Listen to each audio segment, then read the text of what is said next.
Hello, it's me, Coral. Welcome back to my channel. Today I'm here with some of the movies I've watched since I last filmed, because they're not all March. Some of them were the end of February, but these are the ones I've watched since I did my last monthly movie wrap-up thingy. And I think I watched quite a few movies. Not all of them were super good, but there were a couple that I do really want to tell you about because they were very good, and I'm thinking, like, since hopefully most of us are self-quarantining, you probably have some time on your hands and maybe you would like to watch a good movie. First one I'd like to talk about is called Squirrel, and this came out in 2020. It's a Netflix movie, and it was directed by Jeff Baena. This was also produced by the Duplass brothers, like Mark Duplass, who was in Creep, which is one of my all-time favorite horror movies. So I think I'm just going to follow like everything that they do because I loved Squirrel. It was so bizarre and made me feel a little bit anxious. So actually, like, thinking about this, maybe like if you're feeling especially anxious about the goings on in the world, maybe now wouldn't be a great time to watch this, but I'll leave that up to you. I thought this movie was so good. It's about a young woman. She's probably, I'd say in her 30s. She's kind of quiet and strange. You can tell that maybe she doesn't have a lot of friends. She has a hard time making connections with people. She works at a craft store. She has a horse from her childhood that she takes care of. She doesn't own it anymore, but she goes and like brushes the horse and stuff like that. But basically, she thinks she's getting abducted by aliens. And that's where this movie really takes off.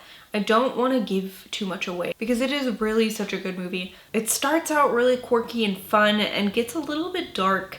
And I think the actress, I have to look up her name. I don't know if I've seen her in anything else. Her name's Alison Brie. Oh, it looks like she's been in quite a few things, but nothing I've seen.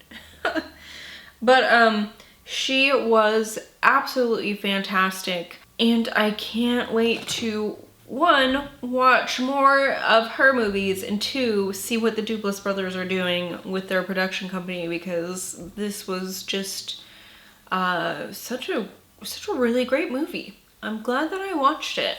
Next, I'd really like to talk about The Girl on the Third Floor. This came out in 2019. It was directed by Travis Stevens, and this I also found on Netflix. This is possibly something that some people would find maybe over the top or a little bit cheesy, but I really think that this is like one of those modern, could-be cult type movies, you know?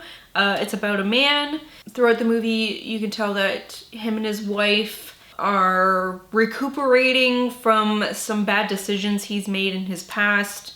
You can tell there's very much like some trust issues going on in that relationship, but he is trying to redeem himself by fixing up this beautiful old Victorian style house for his wife and their coming baby.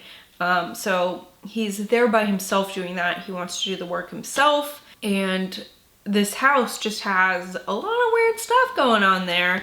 Yeah, you find out that maybe there's like a sordid history. Maybe some of the people he's meeting as he's fixing up this house aren't really people. There's some really strange, like, imagery and like, I don't know. It's weird.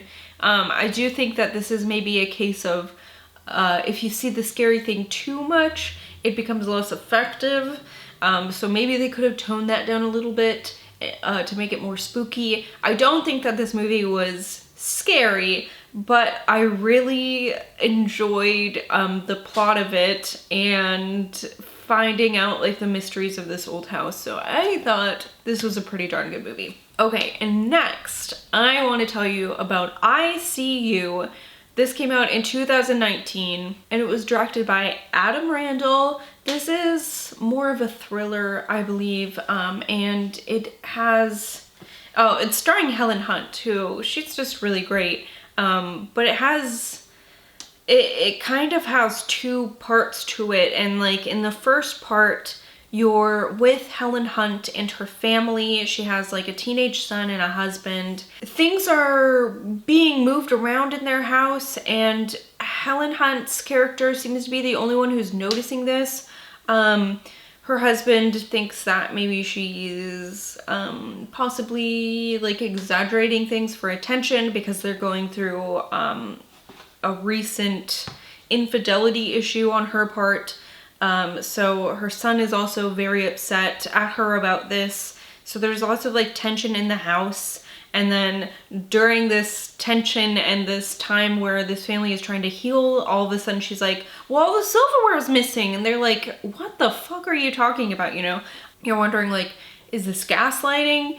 Is this like a haunting? What's going on? And then the second part of the film is very different. And I do not want to tell you basically anything about that because it would very much ruin the surprise and the suspense of this movie. But I thought it was so good. It had some very strange twists, and there's like something that they mention at the beginning that is just like almost like a throwaway event, but it becomes very big in the end, and like I didn't expect that to happen.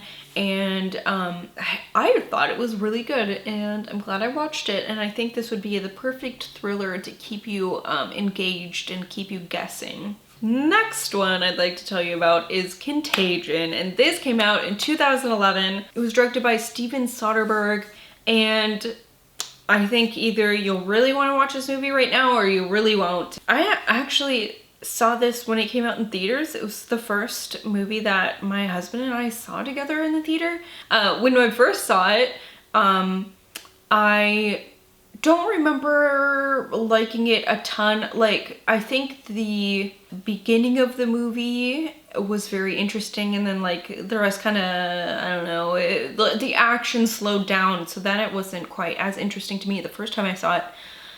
But the second time, it's very relevant, and so I was like glued to the TV. This is about a contagion and how it's spread. These, you know, these epidemiologists are trying to track down how patient 0 contracted this so that they can make sure that the source is not infecting people, so that they can just, you know, take care of people infecting other people, you know what I mean? They're trying to come up with a vaccine. It's just like this really long timeline, actually, from like the very first infection, the very first case of this, and then like slowly building up to where mass amounts of the population have it, people are quarantined, people are self-quarantining, and then like kind of the state of the world as that happens. Like what happens when we cannot go to grocery stores, and what happens when it's been 18 months since the world started to deteriorate, society started to deteriorate, and I think it makes me feel like I need to stay at home. But I was doing that anyways. So yeah, like I said, if your like mental health and your state of mind is like not super good right now, if you're feeling very, very anxious about what's happening in our world right now, maybe this wouldn't be one to, I don't know.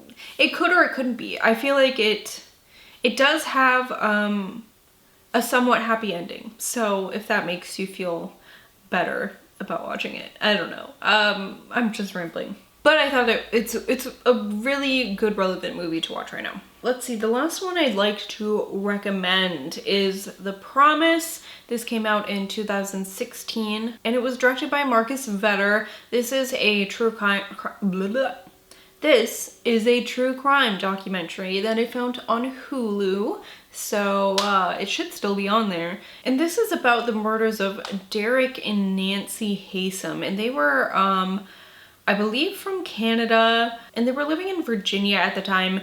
They had a college-aged daughter named Elizabeth Haysom, and Elizabeth had a boyfriend who was a student from Germany. His name was Jens Zoring, and Elizabeth's parents are found murdered in their home. It's a very bloody, gory scene. Elizabeth and Jens are nowhere to be found, so very quickly, like, the suspicion falls on them. Once they're apprehended, it's very much a, like, he said, she said thing. They both have very conflicting stories about who did it and what happened. And it was a really interesting documentary, especially because I, like, really cannot decide who I believe about this. I think maybe the documentary leads you to believe that Jens is the innocent party in this. I think they want you to lean more to that. But, I mean, that's the only source of information I've really consumed about this case. So I really don't know, because Elizabeth is very well spoken, but at some points, like, they have lots of letters that they had written back and forth to each other, and she seems like she was trying to manipulate Jens in some way. Jens is very straightforward seeming, but I mean, people who are psychopaths, you know, people who want to manipulate you can seem that way. So I don't know, it's very it's an interesting case and something that would probably be keep your attention and keep you guessing. So that one was fun. Okay, so let's see, movies I'm not gonna really get into that I thought were okay this month. I watched The Secret Window. That's on Shudder right now, with Johnny Depp, and that was just an okay movie. That one's based on a Stephen King short story, which I don't think I've read, but it's fun. It's a fun movie. It doesn't, I don't know. It's fun. Like I said, it's fun. It's fun. It's fun. I also watched Can You Ever Forgive Me, which it was on HBO. I'm not sure if it still is, because it was like leaving this month, so it could be gone by now. But that has Melissa McCarthy in it. It's about, it's based on the true story of an author who forged letters from famous celebrities and eventually got caught. So that was pretty good. I also watched 3 from Hell. That's on Shudder. That is one of the Rob Zombie, like, Firefly family movies, and I don't know, that one, it didn't have a lot of plot to it. Most of it was just like a big shootout, which it was entertaining, but I don't know. Devil's Rejects and House of a Thousand Corpses are much better in my opinion.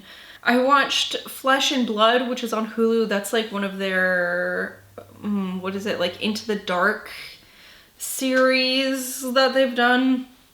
And I thought it was super dumb.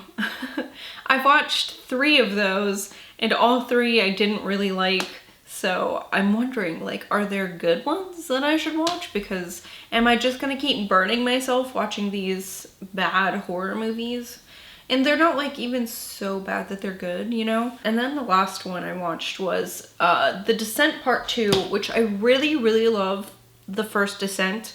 The second one just like didn't have that charm. And I think it's another case of when you see the monster too much, it's not scary. And you saw the monster a lot in that one. Also, the whole fucking time, this survivor has gone back basically to help with like the search party after the first movie, and she's telling everybody, shut the fuck up. The whole time she's like, shut up, do not speak, shush. and everyone's like, what? And it's like, oh my God, you guys, it's so dumb. Okay, well, that's where I end this video. Thank you so much for watching. I hope you like some of the movies I've recommended if you decide to watch them. I really liked Horse Girl. I really liked I See You. It was a good one too. So those ones are probably the top 2 that I watched in this month of time. So yeah, give them a try. That's all I have though. So thank you so much for watching. Once again, thank you, and I will see you guys later.